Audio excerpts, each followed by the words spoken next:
The paper in Josephine Bailey's hands was shaking, not because of the wind that howled through the cracks in the hotel room's thin plank walls, and not because of the cold that had settled into Redemption Creek, Texas, on that gray November morning in 1884. The paper was shaking because her hands were shaking, and her hands were shaking because she had just read the letter that confirmed everything she had feared and hoped against, and prayed would not be true. Cornelius Vance had hired her to destroy Louis Alden. She stood at the window of the Redemption Creek Grand Hotel, grand being a word that required considerable generosity to apply to a two-story building with a leaking roof and a proprietor who charged extra for sheets. And she stared at the letter in her hands and felt the betrayal settle into her chest like a stone dropped into still water. Every ripple it made touched something she valued: her integrity, her reputation. The careful, painstaking career she had built over 7 years as a land assessor and ranch evaluator, working in a profession that barely tolerated women to begin with, scratching her credibility out of a world that had given her nothing freely. Cornelius Vance had hired her because she was the best. She knew that. She had told herself it was because her reports were thorough, her assessments fair, her methodology beyond reproach. She had told herself it was a compliment, being sought out by a man of Vance's considerable standing in the cattle industry of West Texas. She had been a fool.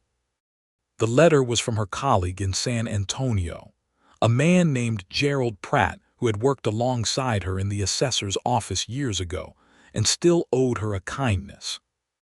Gerald had written quickly, his handwriting slanted and urgent, telling her what he had learned at a dinner party the previous week, where a business associate of Vance's had drunk too much rye whiskey and said far more than he should have. Vance did not want an honest evaluation of the Alden Cattle Ranch. He wanted a damning one. He wanted findings that would justify his offer to purchase the ranch at a fraction of its value, an offer he planned to make to Louis Alden's creditors, not to Louis himself, after the report had convinced a regional bank in Abilene to call in a loan that was already sitting dangerously close to its terms. He had chosen Josephine not in spite of her reputation for fairness, but because of it. A critical report from Josephine Bailey would be believed. It would be cited. It would carry weight that a report from one of Vance's own hired men never could.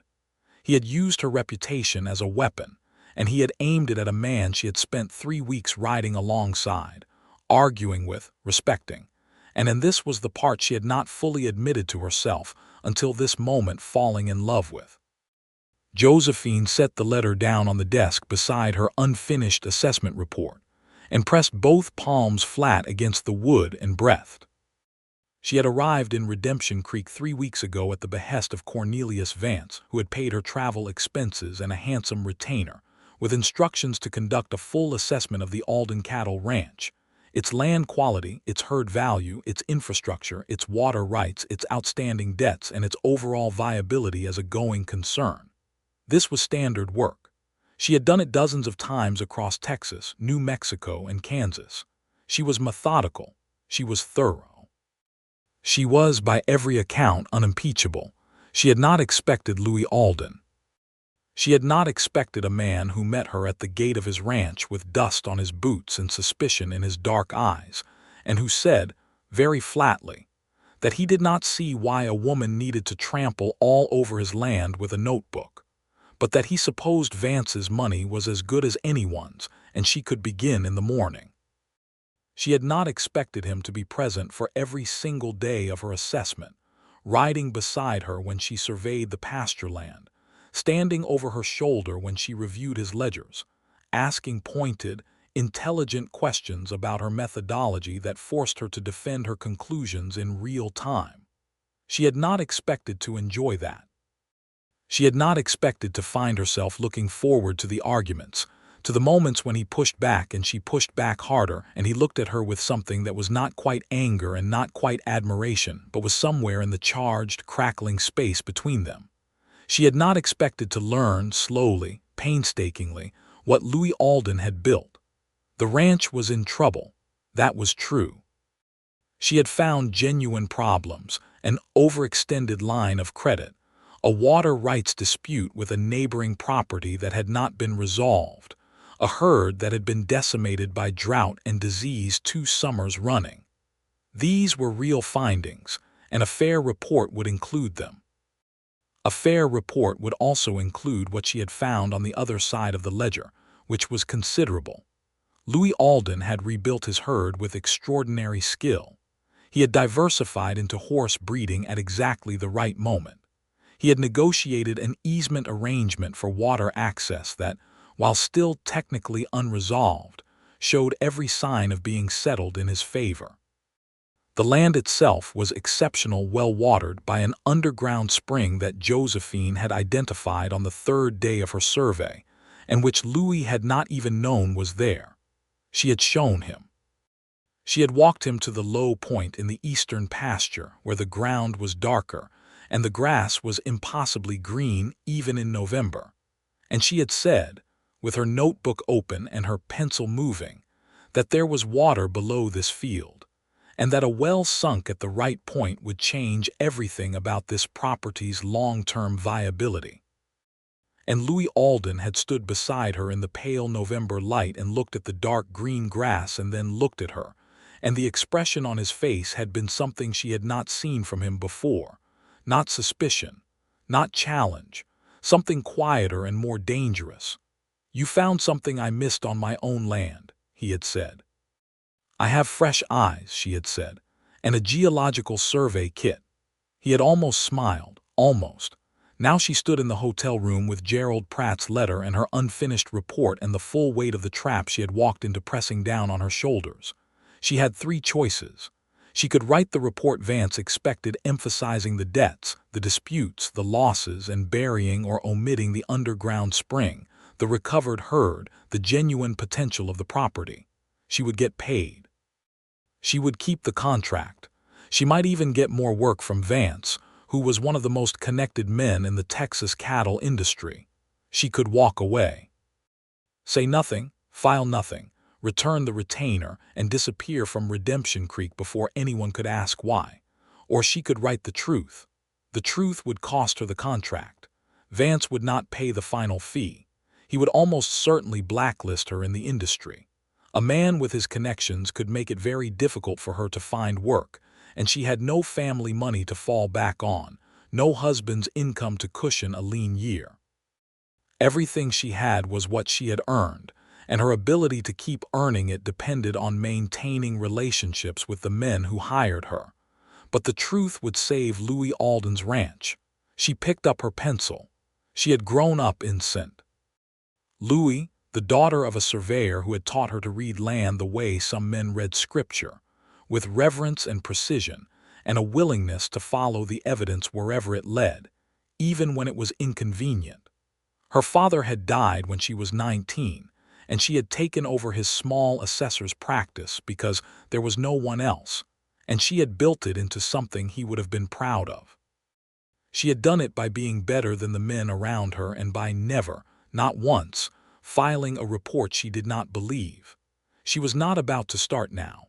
But first, and this was the part that made her stomach turn over, she needed to tell Louis Alden what was happening to him.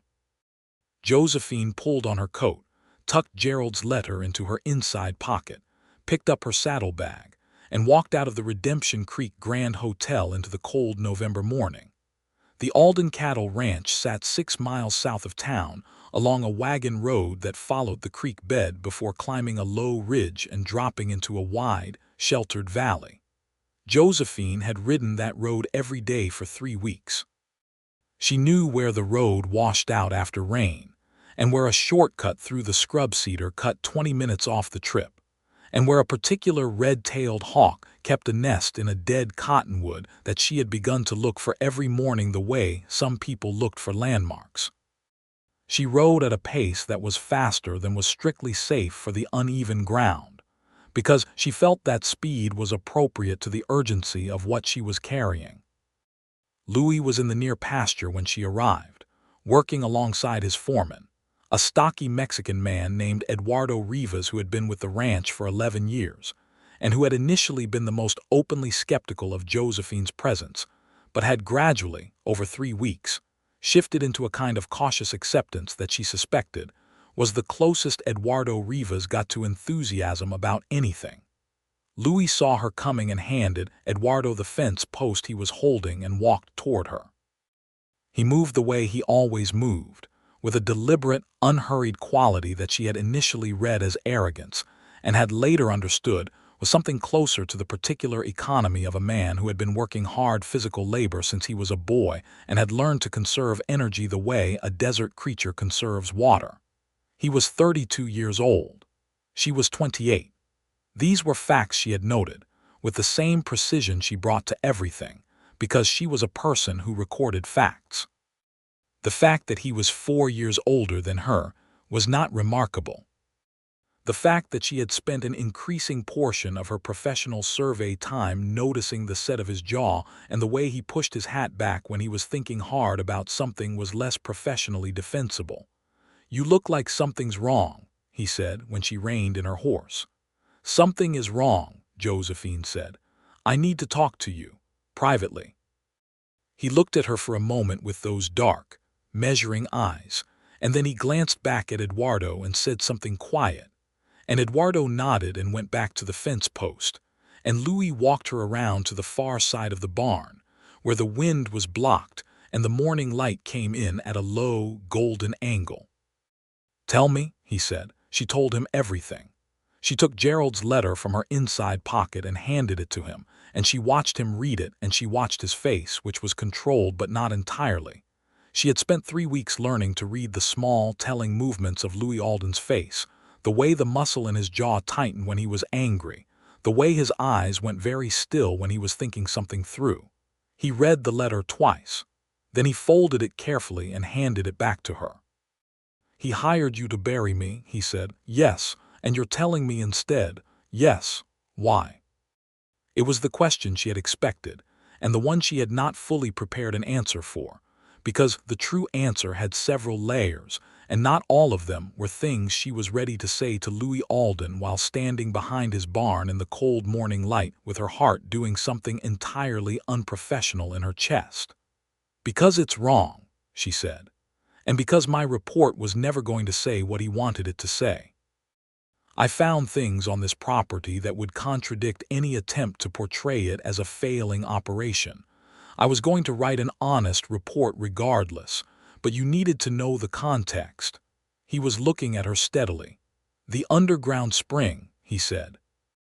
"The underground spring, the recovered herd, the easement situation which I believe will resolve in your favor, the quality of your breeding stock. There is a real case to be made for this ranch's viability, and I intend to make it. Vance won't pay you. No, he won't. He'll make trouble for you, probably." He was quiet for a moment. A crow called somewhere over the barn roof, and the sound of Eduardo working on the fence post came to them faintly on the wind. "Josephine," Louis said, and the sound of her first name in his voice was something she felt rather than heard, a vibration that settled somewhere below her ribs. He had called her Miss Bailey for 3 weeks. "The shift was not accidental. You don't have to do this," he said. "You could walk away, return the retainer, say nothing. Vance would have no recourse." "I'm aware of that option," she said, "but you're not taking it." "I'm not taking it." Another silence. He pushed his hat back with 2 fingers, and she thought, there it is, the thinking gesture, and felt a tenderness so acute it was almost painful. "Then I'm grateful to you," he said, "and I want to help.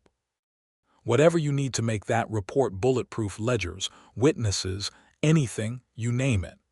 Access to the eastern pasture for a full geological survey," she said immediately. "I need to document that spring properly. And I need to review the water rights dispute documentation from start to finish, every letter, every deed, every survey record, and I need your breeding records for the last 3 years. You'll have all of it today," he said. She nodded briskly and turned toward her horse, and he said, "Josephine," again, and she stopped. "Thank you," he said, "for being the kind of person who does this." She did not trust herself to say anything to that, so she mounted her horse and rode toward the eastern pasture, and the cold morning air was very sharp on her face, and she thought about what it meant to be the kind of person who did this, and whether Louis Alden had any idea what it was costing her, and whether any of it mattered as much as the way he had said her name. The geological survey of the eastern pasture took 2 full days.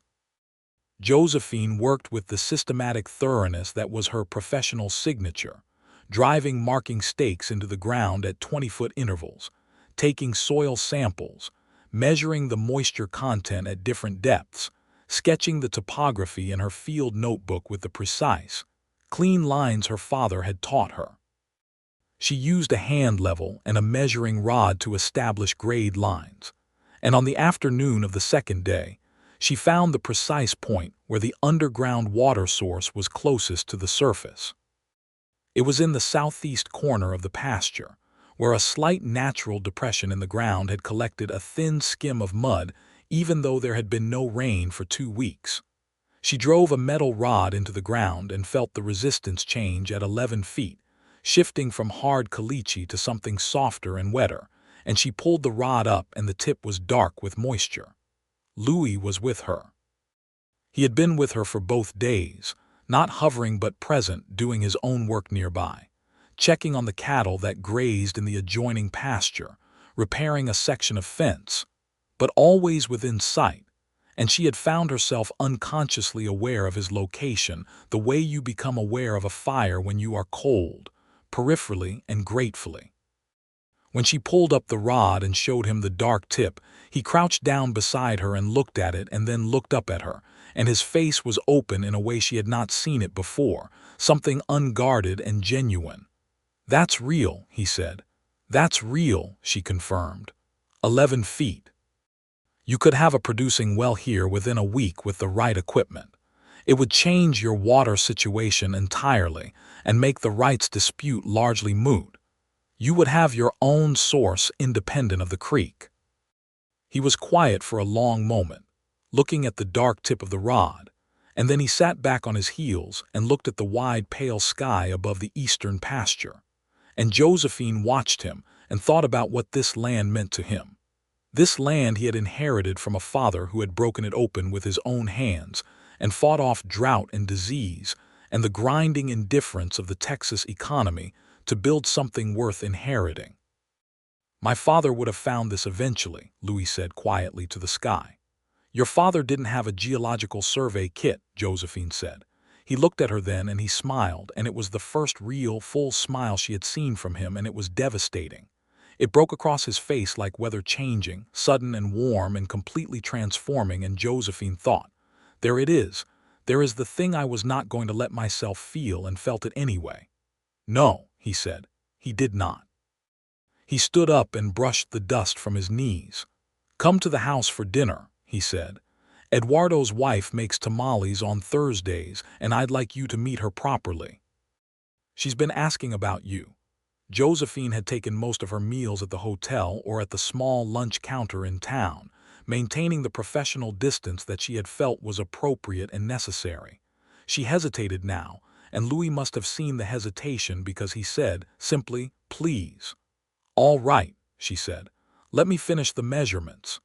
Dinner at the Alden Ranch house was something she had not prepared herself for. The ranch house was large enough and comfortable in a way that spoke of genuine care rather than wealth. A long table, good wooden chairs, a fireplace that put out real heat, shelves full of books that she could not help stopping to look at, running her finger along the spines. Louis saw her do it and looked at her with that quiet attention he had. "You read," she said, surprised in spite of herself. "What did you expect?" he said without heat. "I don't know," she admitted. "Most men in your position are too busy for it." "My mother insisted," he said. "She came from Tennessee. She brought 4 crates of books on the wagon, and my father said it was impractical, and she said a man who does not read is only half a man, and that settled that." "She sounds remarkable." "She was," he said, and there was a weight in the past tense that she did not ask about, because some things you learn to recognize. Eduardo's wife. A small, precise woman named Catalina who had the posture of someone who had been managing difficult men for many years, and had developed a certain serene confidence as a result, welcomed Josephine with a directness that was bracing and refreshing. She asked intelligent questions about Josephine's work, refilled her coffee without being asked, and at one point caught Josephine's eye across the table and gave her a look that communicated several things simultaneously, all of them warm. After dinner, Louis walked her to where her horse was tied, and they stood in the cold darkness outside the barn, and the stars over West Texas were enormous and very bright, and Josephine thought about how far she was from St. Louis and how little she missed it. "I need to tell you something else," Louis said. She waited. "I know why Vance wants this land," he said. "It's not just the cattle operation. There's a railroad survey, I've heard rumors, nothing confirmed, that puts a possible spur line within 3 miles of this property. If that comes through, this land becomes worth 4 times what it is now. Vance knows something about that survey that I don't." Josephine felt the pieces click together in her mind. "That would explain the urgency," she said. "He needs to move before the survey information becomes public." "Exactly. Do you have any documentation of the railroad survey?" "Anything I could include in the report?" "Nothing official, but there's a man in Abilene, a surveyor named Thomas Halford, who I believe knows more than he said. He did some work out here 2 years ago, and I never understood quite what he was looking at. If you could get to him, I can send a telegram tomorrow," she said. "And I may know someone in the land office who could pull the relevant records." He nodded. He was looking at her with that focused, serious attention, and the night was very quiet around them, and she thought about the gap between what she was professionally and what she was standing here in the dark feeling. "Josephine," he said, for the 3rd time that day, and each time he said it, it sounded more like something he was claiming rather than something he was simply using. "Louis," she said, and heard her own voice do the same thing back to him, and they stood there in the starlight with the cold air between them and all the things they were not saying yet, and she thought, "We are in the middle of something, and it is going to change everything, and I am not afraid of it." She rode back to town with her head very clear and her heart very full, and she sat up half the night writing. The telegram to Thomas Halford in Abilene went out the next morning. Josephine also sent a letter to her contact in the Texas General Land Office in Austin, a woman named Margaret Whitfield, who had been doing battle with the male-dominated world of land administration for 20 years, and who had once told Josephine, over a shared bottle of wine in a hotel in San Antonio, that the best revenge a woman could take was being irreplaceable. She spent the next 4 days in a kind of furious, purposeful productivity.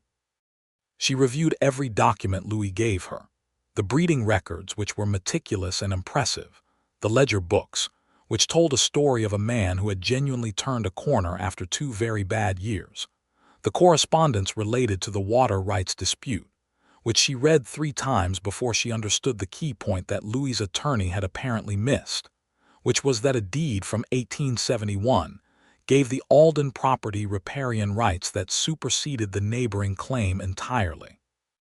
She wrote to Louis's attorney, a man in Fort Worth named Benjamin Cross, and laid out the argument in terms she hoped were clear enough that even a man who had apparently been too busy to read his own client's founding documents might grasp it. Cross wrote back within a week.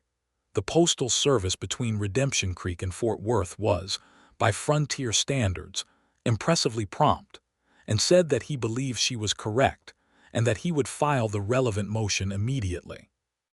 Thomas Halford's telegram arrived on the 6th day after she sent hers. It was brief and careful. The man was clearly watching his words, but it confirmed that he had conducted a preliminary route survey for the Texas and Pacific Railway Company, that the survey had not been officially filed due to ongoing route negotiations, and that the area around Redemption Creek had been identified as a preferred corridor. He could not speak further without authorization from the railway company, but he suggested, delicately, that anyone with a legitimate interest in land in the area might find it worthwhile to consult the public records in Abilene.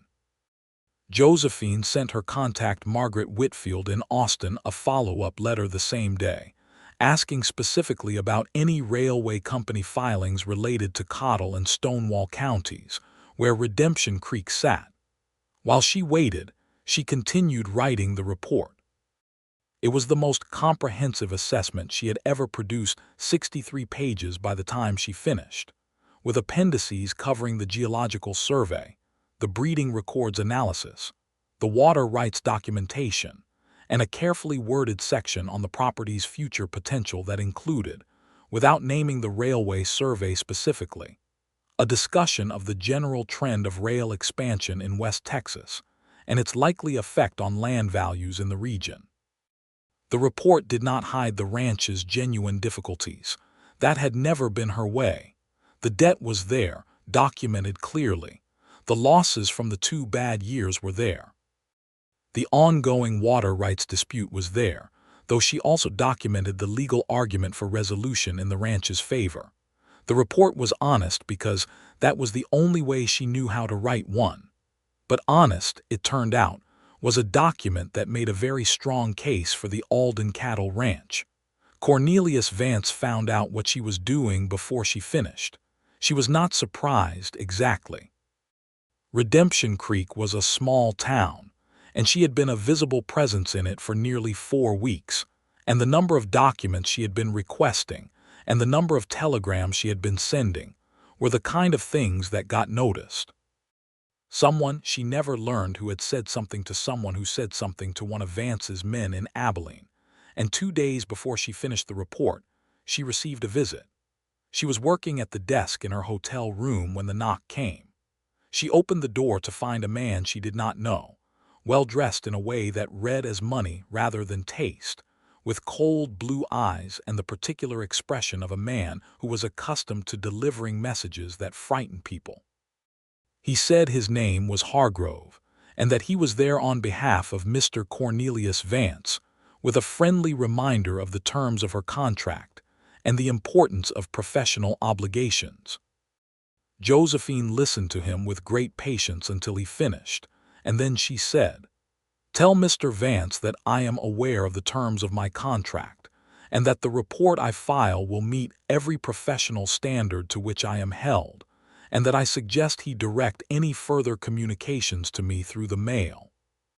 Hargrove looked at her for a long moment, reevaluating something, and then said that Mr. Vance might find it necessary to dispute the terms of her retainer payment, given what he was hearing about the direction of her findings.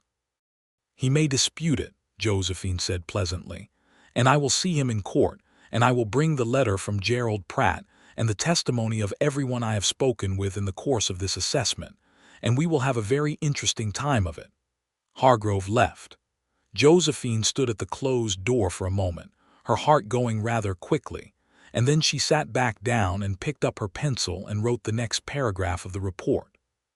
She did not tell Louis about Hargrove's visit immediately, because she did not want him to do anything that might complicate things. She knew enough about Louis Alden by now to know that his first instinct upon hearing that someone had come to threaten Josephine Bailey in a hotel room would be to find that person and address the situation in a manner that would not be helpful to anyone. She told him 2 days later, when the report was finished, and she was ready to file it. His reaction was, in fact, precisely what she had anticipated. His face did that thing where it went very still and very controlled, which she had learned meant he was actively suppressing something considerable, and his jaw did the tightening thing, and after a moment he said, very quietly, "He sent someone to your hotel room." "He sent someone to deliver a professional reminder," Josephine said firmly. "It was not a threat, it was a negotiation. I declined to negotiate." "Josephine, I handled it," she said, "completely and adequately. I need you to focus on what comes next, not on what has already been dealt with." He looked at her with an expression she was learning to read as something between exasperation and something much warmer, and he pressed his mouth together and nodded. "What comes next?" he said. "I'm going to file the report with the Abilene Bank directly," she said. "I spoke with the bank manager, a man named Horace Fuller, and he agreed to receive a full assessment." I also have a copy going to the Texas General Land Office and a copy going to your attorney in Fort Worth. The report is public record once it's filed, and Vance cannot suppress it. And when he refuses to pay you, then he refuses to pay me, she said. I have the retainer. It will cover my expenses and a portion of my fee. I will manage. He was quiet. He was looking at her with that focused, serious gaze that she felt in the center of her chest. This is going to damage your standing with his associates, he said. Yes, he has a long reach. Yes, and you're doing it anyway. I already did it, she said. The report goes out tomorrow morning. Something shifted in his face. She watched it happen, that careful, controlled expression cracking open just enough to let something through, something he had been managing and containing for 4 weeks, the way a man manages and contains something that he is not sure he has the right to say. I don't know what to do with you, he said, very quietly. I imagine you'll think of something, she said, and then felt the heat in her own face because she had not entirely meant to say it like that. He stepped toward her. They were standing in the yard of the ranch mid-afternoon, Eduardo visible at a distance with 2 of the hands, Catalina hanging laundry on a line by the house, and he stopped a foot from her and looked at her, and the look was a complete sentence. I have been thinking of something for 3 weeks, he said. Have you, she said. I have been trying to be professional about it, he said. So have I, she said. How is that going for you, he said. Extremely poorly, she said honestly. He reached up and touched her face very carefully, the way a person handles something they are afraid of breaking, his thumb tracing the line of her jaw, and she felt the touch all the way down to the soles of her feet, and she thought, this is the most dangerous thing that has ever happened to me, and I am not going to step back from it. She did not step back. She stepped forward, and he was there, and when he kissed her it was careful at first, and then it was not careful at all. And the West Texas afternoon went warm and golden around them, and Josephine Bailey, who had ridden into this valley 4 weeks ago as a professional instrument of another man's hidden agenda, thought that the most unexpected things happen when you decide to follow the evidence wherever it leads. The report went out the next morning. Josephine rode to town before dawn and sent the first copies by express mail to Abilene, then walked to the telegraph office and sent a summary of the key findings to the Texas General Land Office in Austin. The full copy for Benjamin Cross in Fort Worth went in the regular mail. By the time the Redemption Creek post office opened its doors at 8 in the morning, the report was in motion, and nothing Cornelius Vance did could put it back. She walked back to the hotel and sat on the edge of the bed and felt, for the first time in 4 weeks, something like peace. It lasted approximately 2 hours, which was how long it took for the letter from Vance's office in Abilene to arrive, clearly pre-prepared, informing her that her contract was terminated, that no further payment would be forthcoming, that she would be held liable for any damages to Mr. Vance's business interests resulting from a report that was, in his characterization, unprofessional, biased, and obtained under false pretenses. She read it twice.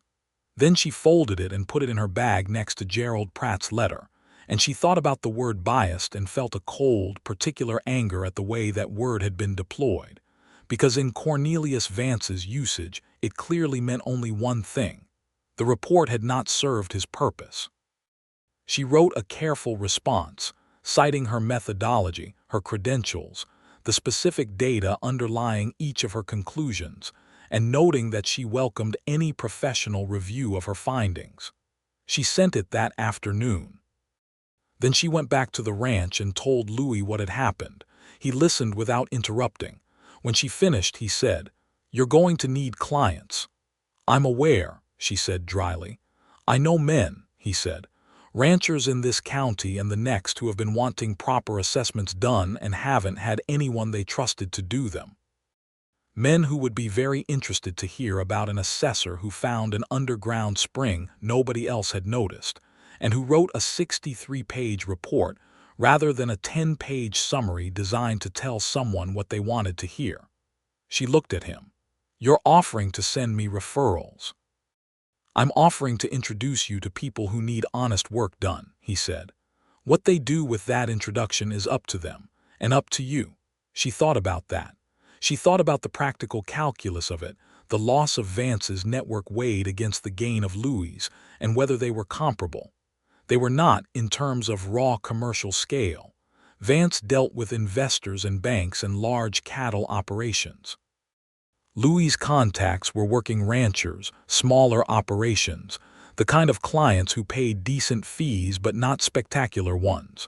But they were honest clients, and they were in West Texas, which was where she was finding with some surprise that she wanted to be. "All right," she said. "All right," he said and smiled at her, and she thought, "There is that smile again, and I am never going to be entirely steady when he does that."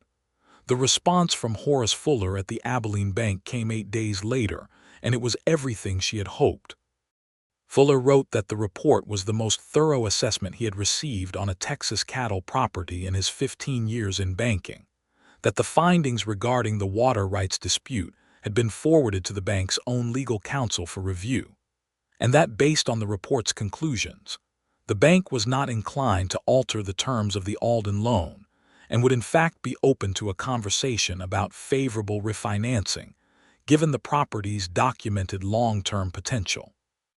Josephine read the letter at the kitchen table in the ranch house, because she was spending most of her evenings there now, with Louis and Eduardo and Catalina, in the warmth and noise and good food that had come to feel like something she had not had for a long time and had not known she was missing. She read the letter, and then she looked up at Louis across the table and she said, "Fuller is inclined to refinance." Louis set down his coffee cup very carefully. Eduardo, who was at the other end of the table going over a feed order, looked up. Catalina, who was at the stove and had heard everything, turned around. "He's not calling the loan," Louis said. "He is not calling the loan," Josephine confirmed. The silence that followed lasted about 3 seconds, and then Catalina said something in Spanish that Josephine did not fully catch but suspected was a prayer of gratitude, and Eduardo leaned back in his chair and exhaled a long breath that seemed to contain several months of suppressed anxiety, and Louis Alden put his face in his hands for just a moment, just one moment, and then he looked up, and his eyes were bright. He stood up from the table, and he crossed the kitchen in 4 strides, and he took Josephine's face in both his hands and kissed her with an urgency that was different from the careful kisses of the past week, something that was coming from a deeper place, from relief and gratitude, and something older and more essential than either of those things. And Eduardo made a sound of theatrical surprise, and Catalina laughed and said something in Spanish that sounded deeply approving. And Josephine kissed him back with her hands on his chest and felt his heart going fast under her palms. Then there was a great deal of coffee and celebration, and Eduardo went to get a bottle of something that he had apparently been saving, and Catalina produced a pan of sweet bread that she had made that afternoon as if she had known something good was coming, and they sat around the table until late in the night talking about what came next. What came next was complicated, as it always is when you have won a battle but not quite the war. Cornelius Vance was not finished. He was a man with a long reach and a longer memory, and the loss of a strategic advantage he had invested considerable time and money in arranging made him the kind of angry that produces action rather than acceptance. He filed a formal complaint against Josephine with the Texas Land Assessors Professional Association, a body that had the authority to revoke her certification. The complaint was extensive, detailed, and built around the allegation that she had allowed a personal relationship with the subject of her assessment to compromise her professional objectivity. Josephine received the complaint in the mail on a cold December morning, and she read it at the kitchen table of the ranch house because she had, at this point, largely stopped pretending that she was maintaining a professional residence at the Redemption Creek Grand Hotel, and she set the document down and said a word that she would not normally say at a kitchen table, and Louis, who was across the table reading through some correspondence of his own, looked up. She slid the complaint across to him. He read it. His jaw did the tightening thing. He read it again. "He's saying you were compromised by your relationship with me," he said. "Yes." "The relationship that began after you filed the report." "The relationship that began the day after I filed the report, yes," she said. "He does not know the precise timeline, and I imagine he does not care. The allegation does not require accuracy. It requires plausibility." "Is there any merit to it?" She looked at him directly. "No. The report was written before anything personal occurred between us, and every finding in it is supported by documented evidence that I would stand behind under any professional review. I did not change a single conclusion based on anything other than the data. What I felt about you personally was precisely what I kept out of the report, which is what professionalism requires." He was quiet for a moment. "I believe you," he said. "I know you do," she said. "The question is whether the association will." The association, as it turned out, took the complaint seriously in the way that institutions tend to take complaints against women more seriously than those against men, with a kind of thoroughness that could be charitably described as due diligence, and less charitably as an opportunity to scrutinize someone who was already unusual by virtue of her presence in the field. They scheduled a formal review hearing in San Antonio in January. Josephine wrote to Gerald Pratt the same day, asking him to make himself available to testify. She wrote to Margaret Whitfield in Austin.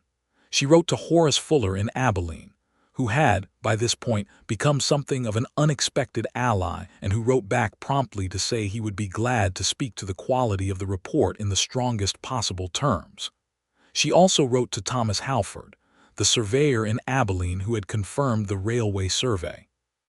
Halford wrote back more slowly, clearly wrestling with competing obligations, but ultimately committed to providing a written statement about the nature of the information Vance had possessed at the time he hired Josephine, which was damning in context. The hearing was scheduled for the 15th of January, 1885. The weeks leading up to it were the strangest and most clarifying of Josephine's life. She had a professional fight on her hands, and she was engaged in it with the full force of her considerable capabilities, preparing her case with the same systematic thoroughness she brought to a land assessment. But she was also, for the first time in her adult life, not doing it alone. Louis was there. Not in an intrusive or overbearing way. He understood, she thought, better than many men might have, the importance of allowing her to fight her own battles, partly because she had made this clear to him in terms that were not ambiguous. But he was there in the ways that mattered. He rode with her in the evenings when she needed to think and could not sit still. He read through her prepared statements and asked sharp, useful questions that forced her to sharpen her arguments. He made sure she ate when she forgot to eat. He brought her coffee when she was working late. On a Tuesday evening in mid-December, she was sitting at the desk in what had become her room at the ranch house, the guest room at the end of the hall, a clean, spare space with a window that looked east, which she had come to love, and he knocked at the open door and came in and sat on the edge of the chair in the corner and watched her work for a moment. "You should rest," he said. "I'll rest in February," she said. "Josephine, I'm serious. I need to have this section completed tonight so I can—" "Josephine." His voice was different this time. She looked up. He was sitting in the corner chair with his elbows on his knees and his hat in his hands, turning the brim in his fingers, which she had never seen him do, because it was the kind of restless, uncertain gesture that was not characteristic of him. He looked like a man preparing to say something he had been working up to for a while. "I want to ask you something," he said. She set down her pencil and turned in her chair to face him. "I have not handled the timing of this well," he said, "because there has not been good timing. There has not been a moment in the last 6 weeks that was not full of legal disputes and professional threats and bank correspondence, and I am aware that asking you what I want to ask you in the middle of all of that is not ideal." "Ask me anyway," she said. He looked at her. "I want you to stay," he said, "not as a guest and not as an assessor working out of the guest room. I want you to stay here because this is where you belong, and because I am in love with you, and because I think you might be in love with me, and I would rather know for certain than go on wondering." The room was very quiet. A log shifted in the small stove in the corner, and the wind moved outside the window, and Josephine sat very still in her chair with her heart doing something elaborate and definitive in her chest. "I am in love with you," she said. "That is not something I have said out loud before, and I want to be clear that it is not something I say lightly or habitually." "I know," he said. "Neither do I. I have a hearing in San Antonio in January," she said. "I know. And a career to salvage, and a professional reputation that is currently under formal dispute." "I know all of that," he said patiently. "And I do not intend to give any of that up," she said. "I want to be clear about that as well. I am not going to be someone who stops working because she is married." She stopped. The word had come out before she had intended it. He looked at her with those dark, warm eyes, and he was very slightly smiling. "Because she is married," he said. "I am getting ahead of us," she said. "Are you?" he said. She looked at him for a long moment, and then she said, "I would not give up my work. It is not negotiable." "I know," he said. "I have known since the day you arrived." A woman who looks at a man's ledgers and his land and his debts and says, "Here is the truth," without flinching, is not a woman who is going to fold herself up into a smaller shape because a man prefers it. "I did not fall in love with you despite that. I fell in love with you because of it." She stood up from the chair, and she crossed the small room, and she kissed him, and he put his arms around her and held her with the careful, deliberate strength of a man who understood the value of what he was holding. "Ask me properly," she said against his shoulder. "Not until after the hearing," he said. "I want to ask you when you're not in the middle of a fight." "Wise," she said. "I have my moments," he said. She laughed, which she had not done enough of in the past weeks, and he laughed with her. And outside, the December wind swept across the valley, and the stars over West Texas were very bright and very far away, and everything felt, for the first time in a long time, as if it were exactly where it ought to be. The journey to San Antonio took 3 days by stage and train, and Louis came with her, which she had said was unnecessary, and he had said was non-negotiable, and she had decided this was one of the battles not worth having.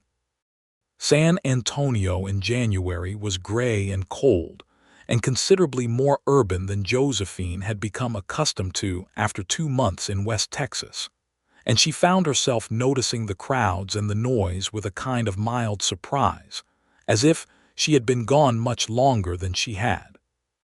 Gerald Pratt met them at the hotel and shook Josephine's hand with genuine warmth, and gave Louis a carefully neutral assessment that Josephine found amusing, because she could see Gerald trying to reconcile the professional situation with the personal one, and managing both with imperfect grace. Margaret Whitfield was already in town, a small, iron-haired woman of 52 who had navigated the Texas land administration system for 3 decades, and who looked at Josephine across the hotel dining room table and said, "They are going to try to make this about you being a woman. Do not let them." "I don't intend to," Josephine said. "Good," Margaret said. "Let's talk about how you're going to stop them." The hearing was held in a room at the Menger Hotel on the morning of January 15th, before a panel of 3 men from the Texas Land Assessors Professional Association, 2 of whom Josephine knew by reputation, and one of whom she had actually worked alongside briefly in 1881. The room was well lit and arranged in the formal fashion of such proceedings, with the panel seated at a long table at one end, and chairs arranged for the parties and their witnesses. Cornelius Vance was present, which Josephine had expected, seated to the left with a lawyer beside him, immaculate in a dark suit, projecting the particular brand of composed indignation that belongs to powerful men who have been inconvenienced by the truth. Josephine sat at the table on the right side with Gerald Pratt beside her. She had no lawyer, which she had decided was the right choice, because representing herself communicated something about her confidence in her own competence that a lawyer's presence would have diluted. Louis sat in the gallery behind her, along with Margaret Whitfield and Horace Fuller, who had made the journey from Abilene at his own expense, which Josephine found unexpectedly moving. The panel chairman, a methodical man named Arthur Delacroix, opened the proceedings and explained that they were there to review a formal complaint against Miss Josephine Bailey regarding the assessment report she had filed on the Alden Cattle Ranch in Cottle County, and that the complaint alleged that the report was produced under conditions of professional compromise due to a personal relationship with the subject of the assessment. Vance's lawyer spoke first. He was smooth and practiced, and he built the allegation with considerable skill, drawing a line from the report's favorable conclusions to Josephine's subsequent personal relationship with Louis Alden, and inviting the panel to draw the inference that one had influenced the other. He was careful never to say explicitly that Josephine had been dishonest, only that reasonable people might have concerns about objectivity. It was a well-constructed argument, and it made her angry in a cold, quiet way that she used as fuel. When it was her turn to speak, she was very calm. She presented the methodology. She presented the timeline with documentation, showing that every finding in the report had been established before any personal relationship developed, that her field notes were date-stamped, that her correspondence with Fuller and Cross and Whitfield all predated any personal contact beyond the professional. She presented the geological survey data, the breeding records analysis, the water rights documentation. She invited the panel to identify any specific finding in the report that was not supported by primary evidence. Then she called Gerald Pratt, who testified about the original nature of Vance's instructions to Josephine, supported by the letter he had written her and his own account of what he had heard at the dinner party in San Antonio. Then she called Horace Fuller, who testified about the quality of the report with the kind of detailed, credible enthusiasm that comes from a man who genuinely respected what he had read. Then she called Thomas Halford, not in person but through the written statement he had provided, which she read aloud in a clear, steady voice, and which documented Vance's knowledge of the railway survey at the time he engaged Josephine's services. The statement about the railway survey was the turning point. She could see it in the faces of the panel, particularly the member she had worked with in 1881, a man named Samuel Brooks, who had always struck her as genuinely interested in fairness, whose expression shifted when she read Halford's statement from the careful neutrality of a juror to something more alert. After Halford's statement, Arthur Delacroix asked Vance's lawyer to respond, and the response was noticeably less smooth than the opening had been. When the panel recessed to deliberate, Josephine walked to the back of the room and Louis stood up and took her hands, and she could feel the steadiness of him through his palms, and she held on. "You were extraordinary," he said quietly. "We'll see," she said. "I know what I saw," he said. The panel was out for 40 minutes. When they came back, Arthur Delacroix read the finding in the careful, measured language of official proceedings, which boiled down to, the complaint was dismissed. The evidence did not support a conclusion that the report had been produced under conditions of professional compromise. The methodology was found to be sound. The association found no grounds to take any action against Miss Bailey's certification. Josephine sat very still for a moment, and then she exhaled, and then she turned to Gerald Pratt and shook his hand, and then she stood up and turned to find Louis already beside her. He put his hands on her shoulders and looked at her face and said, "It's done." "It's done," she said. He kissed her in the middle of the hearing room at the Menger Hotel in San Antonio, with Horace Fuller and Margaret Whitfield and Gerald Pratt all watching. And Margaret Whitfield made a sound of genuine approval, and Josephine thought, "I will remember this moment for the rest of my life."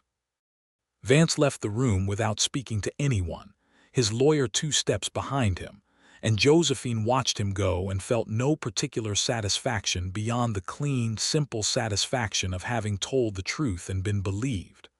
Margaret Whitfield caught her by the arm in the corridor afterward and said, under her breath, with the directness that was her entire personality, "You're going to be all right, more than all right." That man in there, she tilted her head toward where Louis was talking with Gerald Pratt, looked at you the way my husband looked at me 40 years ago. Pay attention to that. I am, Josephine said. Good, Margaret said. Now let's go find somewhere decent for lunch. They went back to Redemption Creek 2 days later, and the valley looked different to Josephine when they came over the ridge, and the ranch spread out below them in the winter afternoon light. It looked like something she was returning to rather than arriving at. The well was sunk in the eastern pasture the following week, by a crew Louis contracted from the nearest well-drilling operation, and on the morning it produced its first water, a clean, clear flow that came up from 11 feet and ran strong and steady and cold. Josephine and Louis stood at the rim of the new well casing and watched it and felt the particular satisfaction of a thing that has been identified and now proven to exist, the satisfaction of evidence confirmed. Your father's land, she said. Our land, he said, looking at her. She looked back at him, and the January sun was pale and warm, and the sky was the particular deep blue of a Texas winter, and everything around them was clean and quiet and full of possibility. Ask me now, she said. You said after the hearing. He laughed, low and warm, and he took her hand and he said, Josephine Bailey, I would be the most grateful man in West Texas if you would agree to marry me. You have found water on my land and truth in my ledgers, and you argue with me without apology, and you make me smarter just by being in the same room, and I love you, and I want every day to have you in it. She looked at him for a long moment, this man who had watched her work for 4 weeks with suspicion, and then respect, and then something deeper and truer than either of those things. This man who had not once asked her to be smaller or quieter or less than what she was. This man who had sat in a hearing room in San Antonio and held her hands and said, You were extraordinary. Yes, she said. Obviously, yes. He kissed her over the rim of the new well in the eastern pasture, with the water running cold and clear below them, and Eduardo, who was at a discreet distance doing something with a fence post that he had been doing with a fence post every time this sort of thing happened in his vicinity, gave a long, theatrical sigh that was clearly intended to be heard. Finally, Catalina called from the direction of the house, and it was obvious she had been watching. They were married in March, at the small church in Redemption Creek, which had a pastor and a piano, and a congregation that turned out in numbers that suggested the town had been following this particular story with considerable interest. Gerald Pratt came down from San Antonio. Margaret Whitfield came from Austin and sat in the front pew with the posture of a woman who had expected to be invited and would have said something if she had not been. Horace Fuller sent a letter and a bottle of excellent brandy with his congratulations. The ceremony was straightforward and honest, which suited them both.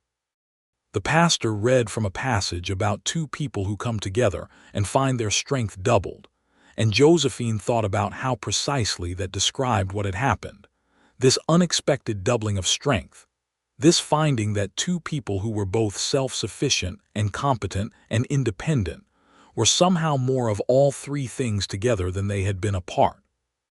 Afterward, there was a celebration at the ranch that went on well into the night, with music and food and the particular warmth of a community coming together for the kind of event that reminds people what they are living toward.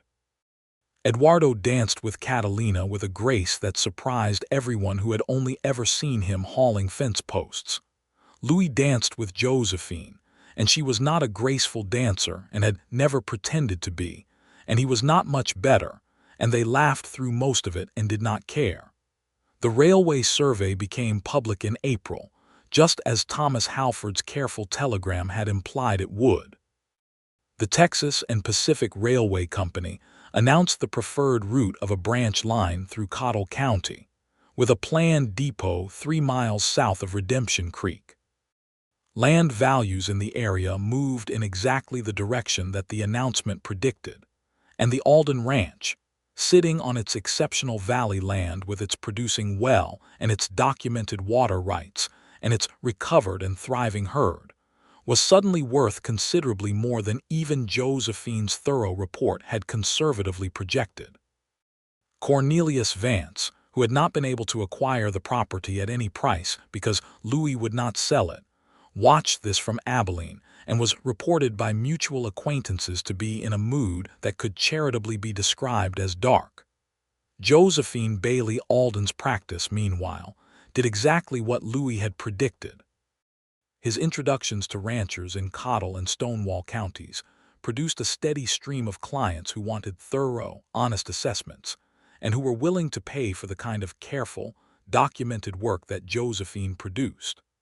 By the summer of 1885, she had more work than she could comfortably manage alone, and she began corresponding with her former colleague in San Antonio about whether he had any promising junior assessors looking for a different kind of opportunity. She still rode the ranch lands in the mornings, though now the purpose was often combined with pleasure, and the geological survey kit was sometimes supplemented by a picnic basket that Catalina packed with the kind of thoroughness she brought to everything. She was writing a professional paper on the identification of underground water sources in the West Texas Caliche Plain, which she planned to submit to a surveying journal in St. Louis, and on the evenings when she was drafting it, Louis read over her shoulder and asked questions and occasionally made observations that were better than she expected, and that she incorporated without acknowledging where they came from, which he found genuinely amusing. "You could credit me," he said one evening. "I could," she agreed, not looking up from her draft.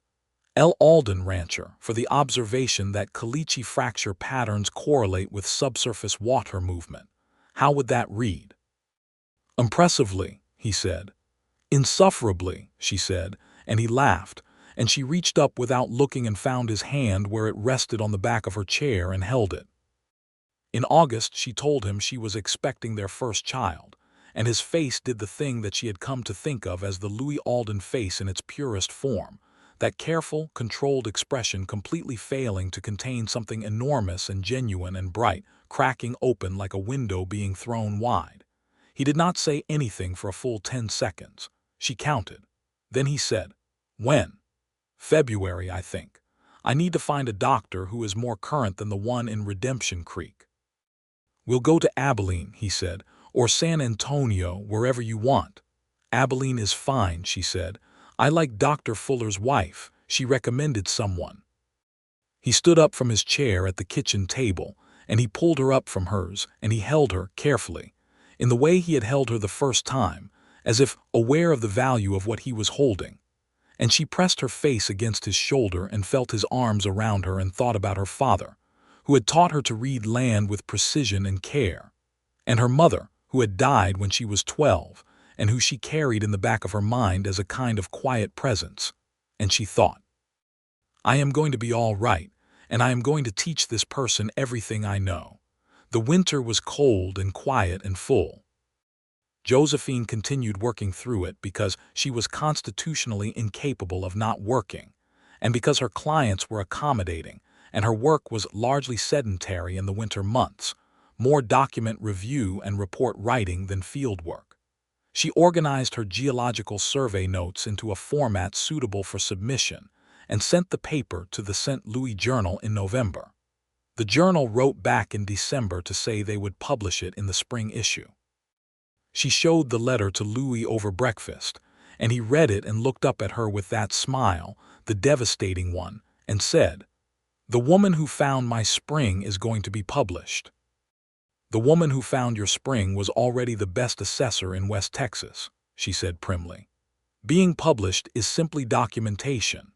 He laughed and kissed her temple and went out to the barn, and she sat at the kitchen table with the acceptance letter, and felt the particular, private satisfaction of a thing achieved by merit, with no assistance from luck or connection or the tolerance of anyone who did not actually believe she deserved it. Their son was born on the 7th of February, 1886, in Abilene, with the doctor recommended by Horace Fuller's wife in attendance, and Louis present throughout, in a way that the doctor found slightly unusual, but that Josephine had specified clearly was not optional. They named him James Edward Alden, James for Louis's father, Edward for Josephine's, which was a negotiation that had taken several evenings, and resulted in a compromise that satisfied them both completely. James was loud and vigorous and entirely bald for the first 3 months, and Eduardo held him on his second day alive and looked down at the small, indignant face with an expression of such unguarded tenderness that Catalina wept a little and then immediately denied it. Catalina herself held the baby with the ease of someone who had held many babies and sang to him in Spanish, and was clearly prepared to be deeply involved in his upbringing regardless of anyone's opinion on the matter. Louis was, in the way of men who are not sure how to be small enough to hold something as small as a newborn, initially careful to the point of rigidity, and then gradually more natural, and Josephine watched the progression with the same attention she brought to everything and thought, "He is learning a new kind of land, and he will know every inch of it." Spring came with the particular generosity that follows a hard winter, everything green and abundant, the creek running high and the pastures lush, the cattle fat and the horses shining. The well in the eastern pasture produced steadily and made the water rights dispute entirely moot, just as Josephine had predicted, and Benjamin Cross filed the motion regarding the 1871 deed, and it was resolved in the ranch's favor, adding another layer of security to what was already a considerably improved position. Josephine's paper was published in April. She received 2 letters in response, one from a surveying company in Denver who wanted to discuss a consulting arrangement, and one from a professor at the University of Texas in Austin, who said her methodology was the most rigorous he had seen applied to the specific problem of subsurface water identification in caliche terrain, and asked if she would consider giving a lecture.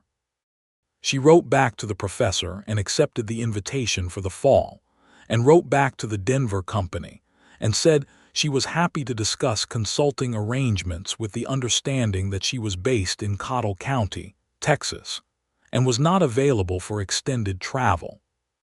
She told Louis about both letters over dinner, with James between them in a chair that Eduardo had built, a sturdy, inventive piece of engineering that held the baby at table height, and that James regarded with the profound suspicion of a person who had not yet decided whether the world was to be trusted.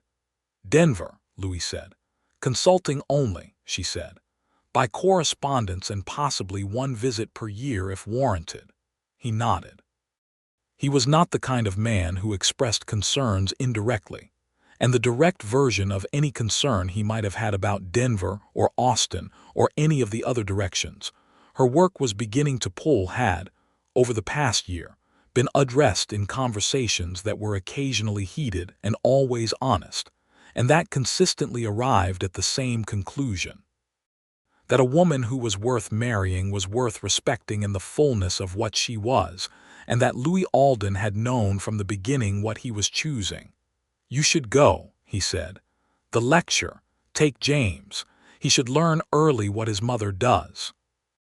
She looked at him across the table, over their son's perfectly bald head, and felt the specific love that comes from being truly known, the love that has passed through conflict and challenge, and the daily, unglamorous work of building something together, and has come out the other side not diminished but more solid. "He is too young for lectures," she said. "He is never too young to see his mother be extraordinary," Louis said simply. She did not have a response to that did not involve feelings she expressed more readily in private than at the dinner table, so she picked up her fork and ate her dinner and let the warmth of it sit with her, and that was enough. The summer of 1886 was good in the way that some summers are good, not dramatically, not with any particular event to point to, but with the quiet accumulation of well-lived days.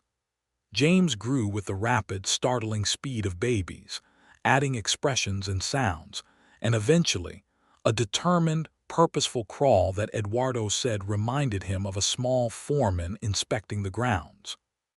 Catalina began teaching Josephine to cook certain dishes in the evenings after James was down, an arrangement that had begun with a practical observation about the limitations of Josephine's previous cooking experience, and had developed into something that was as much companionship as instruction. The referrals Louis had promised continued to come. By midsummer, Josephine had taken on 3 significant assessments in the surrounding counties and had hired, on a part-time basis, a young man named Samuel Watts from Abilene who had been studying surveying and who turned out to be careful and quick and willing to take direction from a woman with a thoroughness that suggested he had been raised by someone sensible. Samuel became, over the following months, something like a protege, accompanying her on field work, learning the geological survey methodology that was becoming her professional signature, and asking the kind of questions that meant he was thinking rather than just following instructions. She wrote to the professor in Austin about him, recommending him as a future student with genuine aptitude. In October, she rode to Austin for the lecture. Louis stayed with James and Eduardo and Catalina, and she rode the stage to Abilene and the train from Abilene to Austin, and arrived to find Margaret Whitfield waiting at the station with the air of someone who had organized this entirely and intended to ensure it went properly. The lecture was given to the University of Texas Geography Department, and a selection of invited guests from the Land Office and the Geological Survey Bureau. 37 people in a lecture hall that smelled of chalk dust and old books, and Josephine stood at the front of it and talked for an hour and a half about subsurface water identification in caliche terrain, and it was the most purely satisfying professional hour and a half of her career. Afterward, 3 men from the Geological Survey Bureau wanted to discuss her methodology in detail, and Margaret Whitfield stood nearby with an expression of serene proprietary pride, and the professor who had invited her shook her hand and said he hoped this would be the first of many visits, and Josephine thought, it might be. She was back in Redemption Creek by Thursday. Louis met her at the stage stop in town, which she had not expected, and James was in his arms, bundled against the October cold, looking around at the world with the alert, assessing gaze that she recognized from his father. "How was it?" Louis said.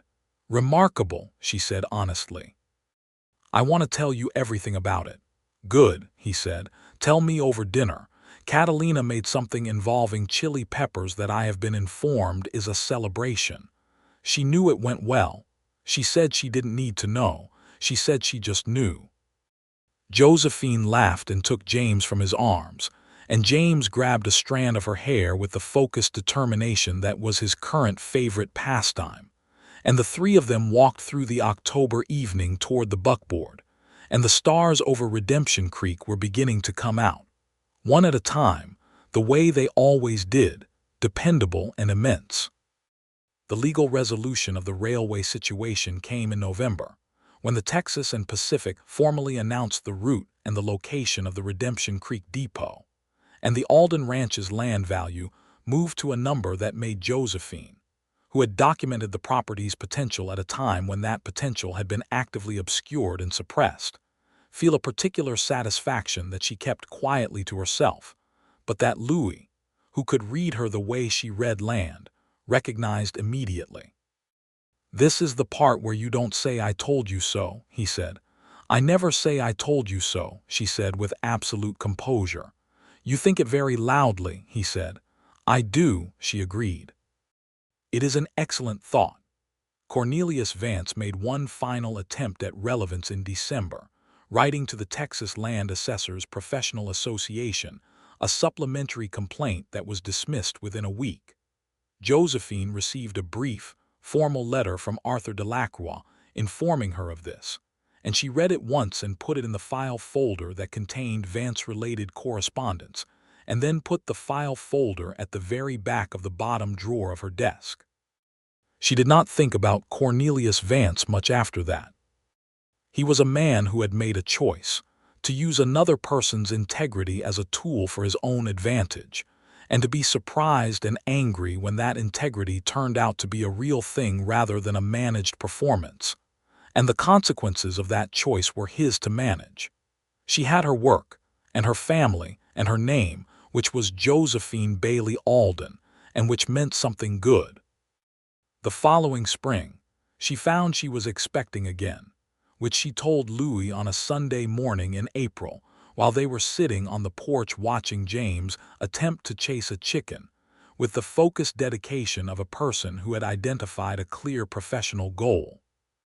Louis was quiet for a moment, and then he smiled the devastating smile and he said, "James is going to be insufferable about this.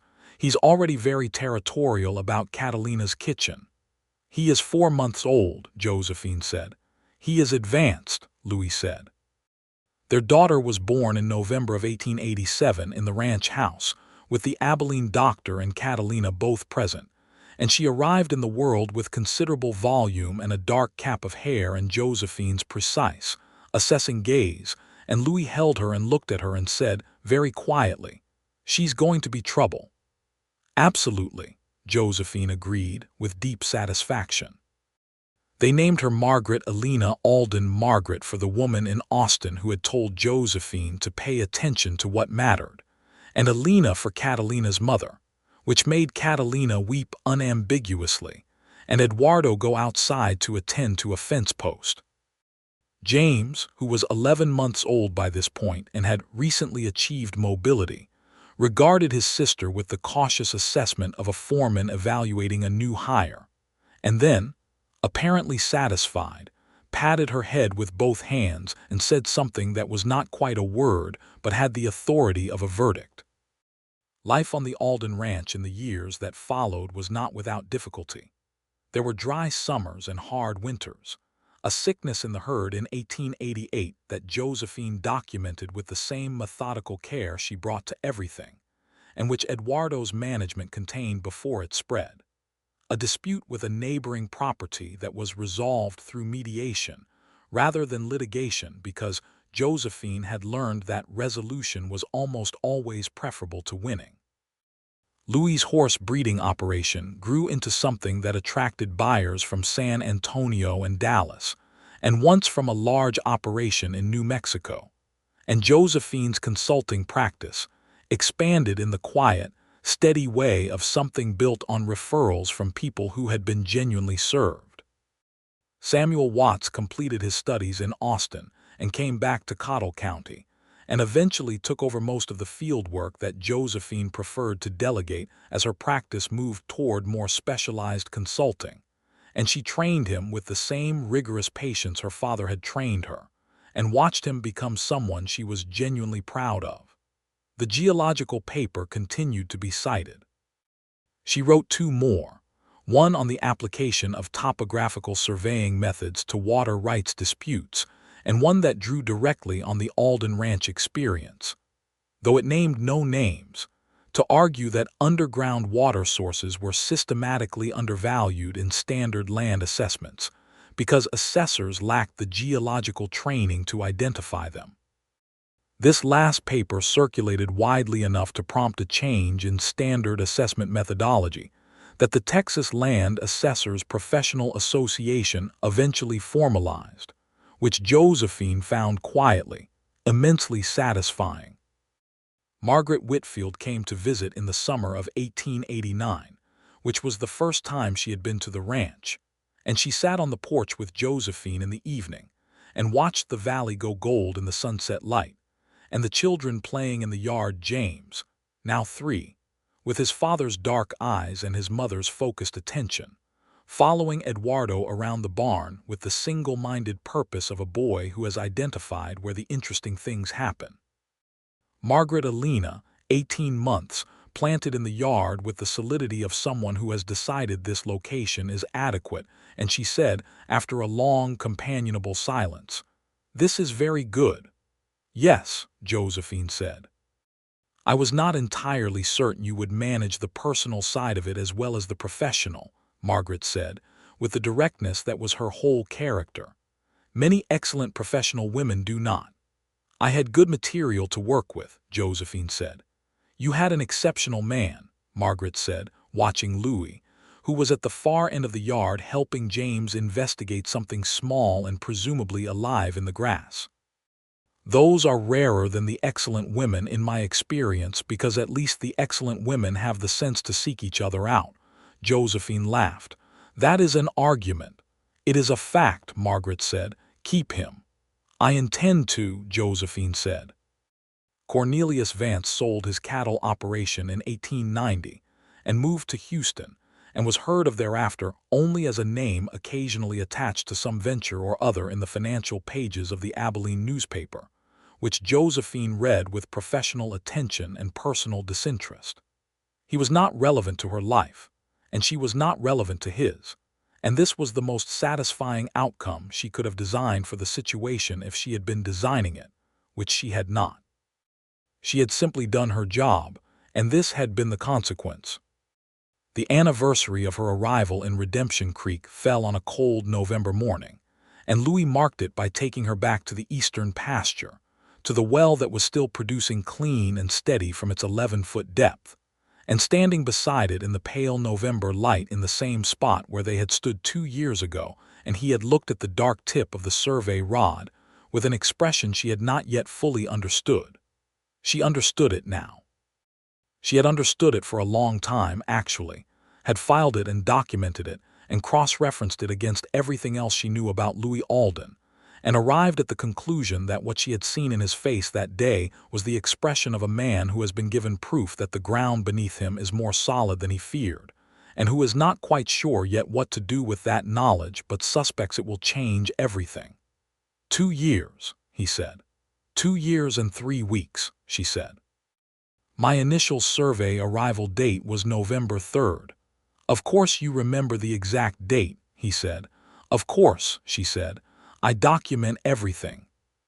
He put his arm around her shoulders and they stood at the rim of the well and looked out over the eastern pasture, which was winter pale and beautiful, and the sky above it was the deep Texas blue, and somewhere behind them the sound of James's voice was audible from the direction of the barn where Eduardo was presumably being pressed into service as an audience.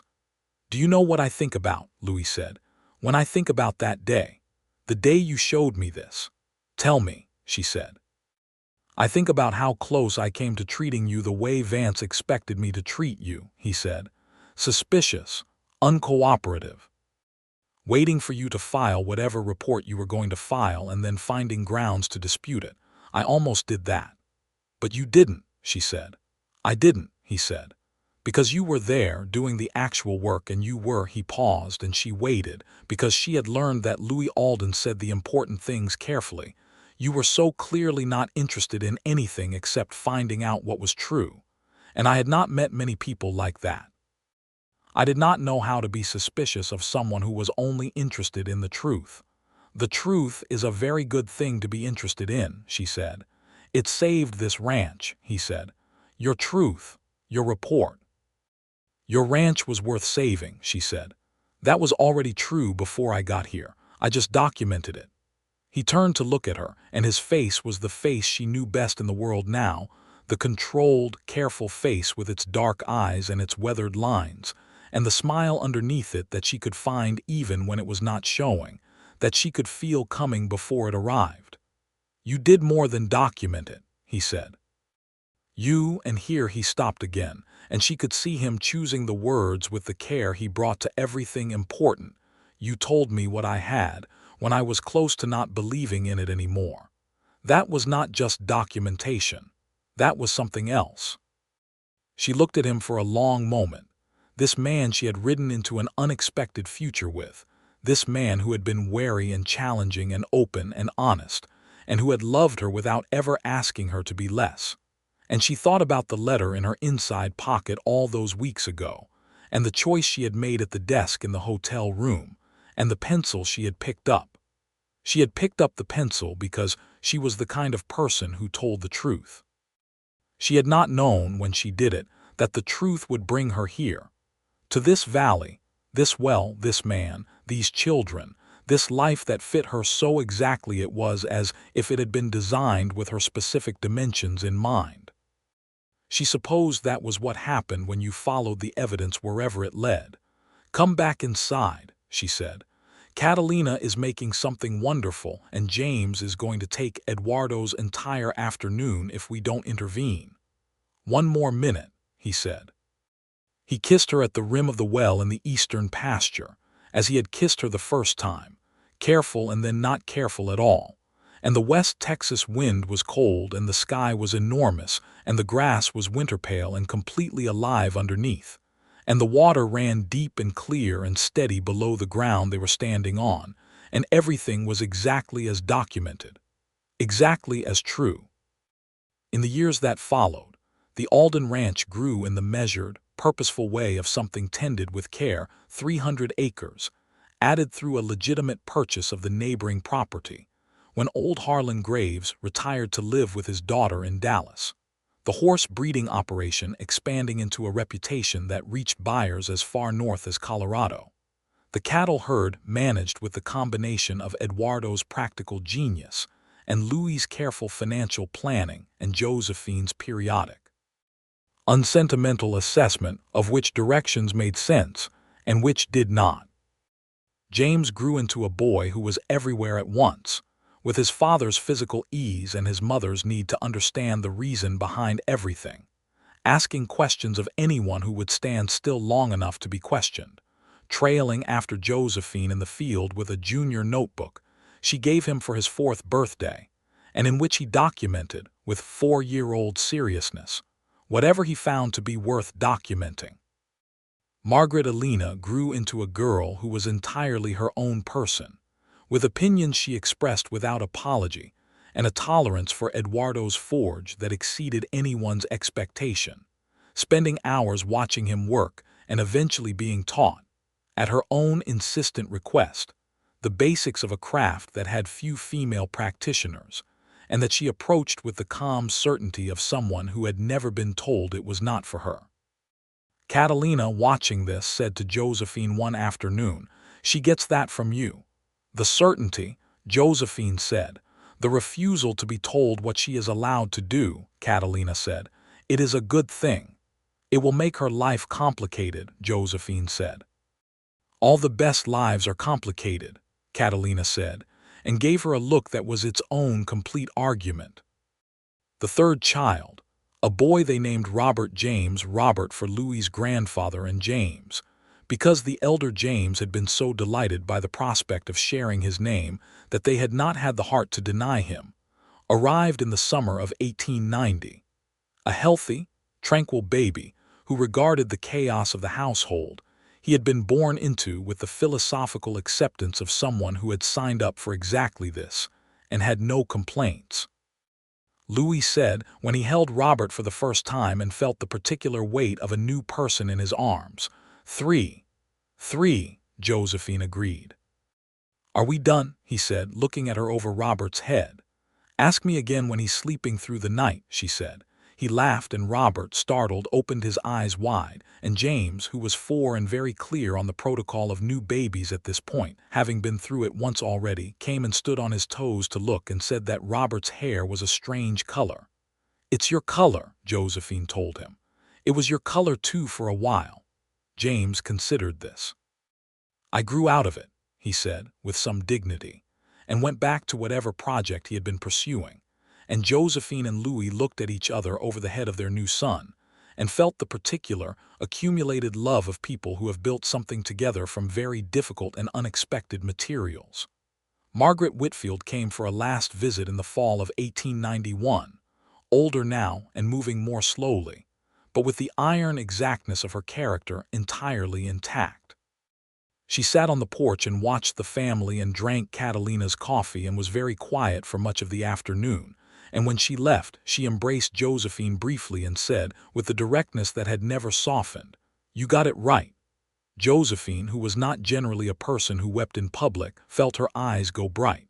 "I had help," she said. "You always needed less help than you thought," Margaret said. "But the people you found were worth finding. That's something." Margaret Whitfield died peacefully in Austin the following February, and Josephine received the news on a cold morning and sat with it at the kitchen table for a long time, and Louis came and sat with her without speaking, and that was the right thing.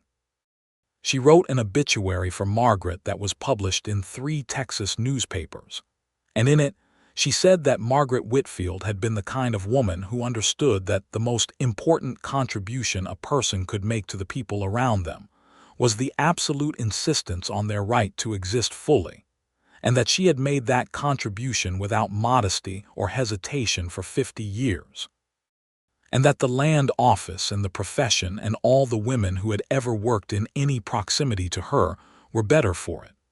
The editor of the Abilene newspaper wrote to say it was the finest obituary he had ever published.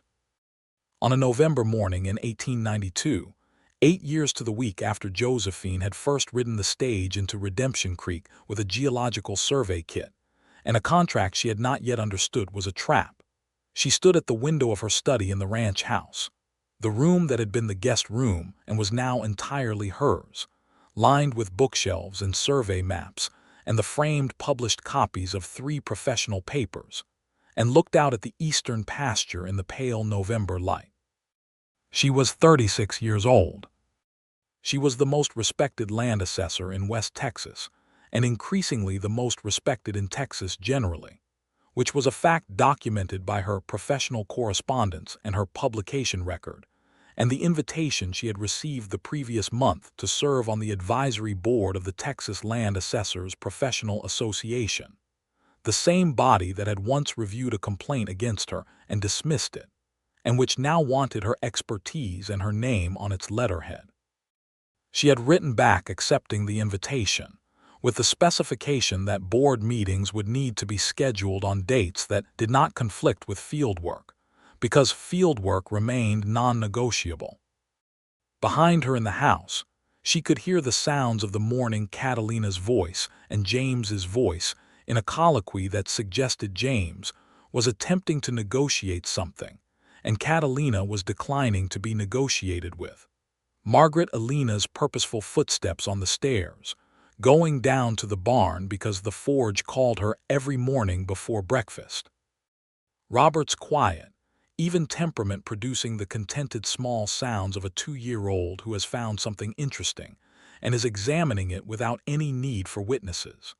And Louis's voice, deeper and quieter, talking to Eduardo in the yard about something with the serious, focused attention he brought to everything that mattered. She watched the eastern pasture in the November light, and she thought about the letter she had held in her shaking hands in the hotel room all those years ago, and the choice she had made, and the pencil she had picked up. She thought about what she had lost: a contract, a payment, a professional relationship that had been a trap from the beginning.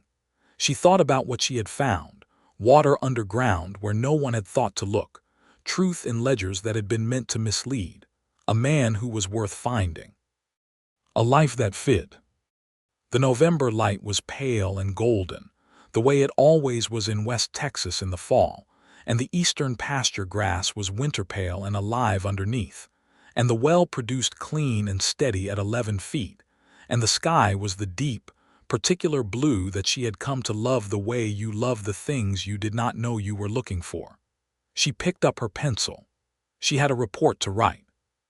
Not for Cornelius Vance, not for anyone's hidden agenda, not under any false pretense or with any conclusion predecided.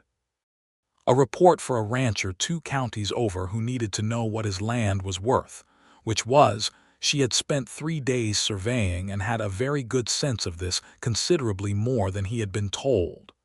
The truth was always there, underneath, waiting to be documented.